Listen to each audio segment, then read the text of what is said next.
আগামী 1 জুন 3 নম্বর বোতাম টিপে আপনারা ঘাসের উপর জোড়া ফুল চিহ্নে ভোট দিয়ে আমাদের তৃণমূল প্রার্থী অর্থাৎ আমাকে জয়যুক্ত করবেন, এই আবেদন আপনাদের কাছে রাখছি। আমাদের মধ্যে বিধায়ক এসে হাজির হয়েছেন দেবাশিস কুমার। আমি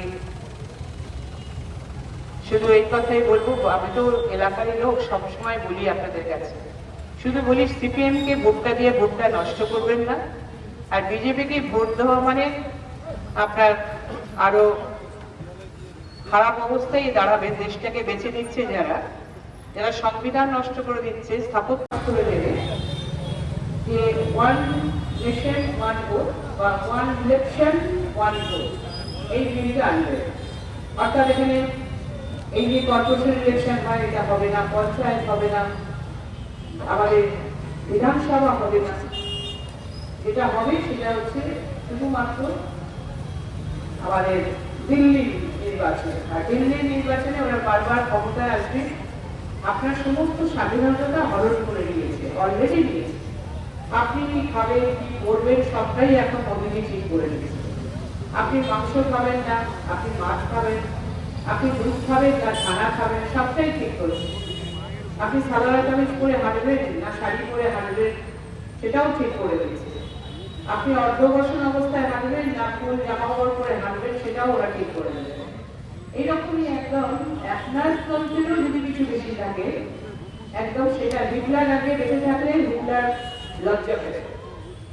এই জায়গাটাকে আজকে পৌঁছে দিয়েছে, এই জায়গাটাতে দেশটাকে পৌঁছে দিয়েছে, ভারতবর্ষকে খন্ড খন্ড করে দিয়েছে।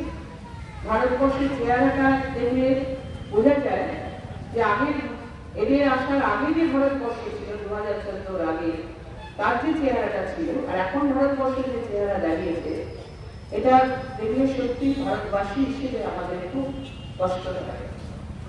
এবং আপনারা জানেন, ধর্মে ধর্মে বর্ণে বর্ণে বিভাজন তৈরি করে, মানুষে মানুষে ভেদাভেদ তৈরি করে এদের একটা অফুরন্ত আনন্দ আছে। এরা দেশটাকে ভাগ শুরু করতে চাইছে, এরা অখণ্ড ভারতবর্ষের চেহারাটাই নষ্ট করে দিতে চাইছে, এরা আপনার স্বাধীনতাটা হরণ করে দিতে চাইছে। এরা আগের কাজ কিছু করে না, অর্থনৈতিক অবস্থা থেকে এমন জায়গায় পৌঁছে দিয়েছে যে মানুষ সত্যি একটা চাকরি নেই, একটা অর্থের যোগান নেই, মানুষগুলো কোথায় যাবে তার কোনো ঠিক নেই। পরিযায়ী পাখির মতো নির্বাচনের সময় এরা আসে, আর এই চিড়িয়াখানায় যেমন দেখেন পরিযায়ী পাখিগুলো এসে এখানে চিড়িয়াখানার যে জলাধার আছে ওখানে থাকে, আবার যে শীত ফুরিয়ে যায় ওরা পালিয়ে যায়। বিধানসভা এসেছিল, বহুবার এসছে, 22 বার 24 বার করে এসছে, কোথায় আবার যে নির্বাচন মিলে গেছে টিকিট দেখা নেই।